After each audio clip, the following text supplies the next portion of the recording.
Usap-usapan po ngayon sa internet ang isang lalaking pinaalis sa Saudi Arabia dahil nababahala raw ang mga lalaki roon na maagawan ng misis dahil sa sobrang niyang gwapo. Pero paano nga ba nasusukat ang kagwapuhan o kagandahan ng isang tao? Alamin sa balitang hatid ni Dano Tingkungko. Meet Omar Borkan Al-Gala, aktor at photographer mula sa Dubai, United Arab Emirates, at napabalitang isa sa 3 Emirati na pinaalis sa isang cultural festival sa Saudi Arabia. Ang dahilan, ang sobra raw niyang kagwapuhan na pinangangambahang makaakit ng mga babae sa festival.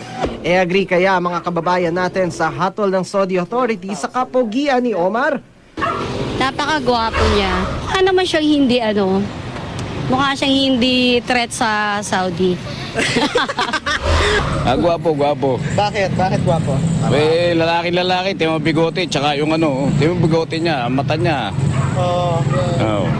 Anong meron sa bigote niya at sa mata niya at nasabi ninyong lalaking lalaki siya? Isa sa nakakadagdag ng sa lalaki yan eh. Yung macho dating. Ika nga nila ang kagandahan o kagwapuhan nasa tumitingin daw. Pero sa pagtatanong ko, may ilang katangiang lumulutang na mas gusto ng nakararami. Matangkad. Tingnan. Matangos ang ilong. Mistiso, tsaka maganda yung lips. Red lips. Matangos yung ilong, tapos medyo singkit yung mata, maputi.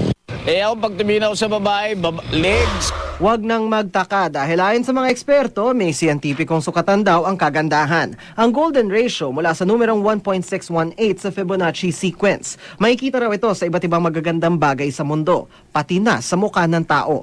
Yung sinasabi lang na proportional yung itsura, pantay-pantay yung mata, yung ilong sa bibig. Ang itsura, refleksyon din daw ng iba pang katangian ng isang tao o di kaya'y ng personal na mithiin.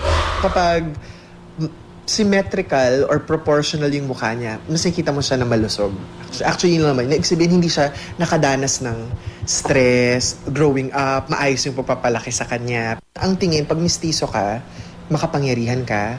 Pero syempre, sa kontemporaryong lipunang ito na nahuhumaling sa mga social networking site, may epekto ang mga tinataguyod na imahe ng media sa kung ano ang nagiging maganda at hindi para sa atin. Bukod dyan, ang kaganda ay hindi sa mukha lang dahil ang ugali nakakaapekto rin sa kung paano tayo tingnan ng iba. You can be average, pero mas mapalangiti ka, mas pleasant ka tignan, mas magaang ka dalhin. That makes you stand out. Dano Tingkungko, GMA News.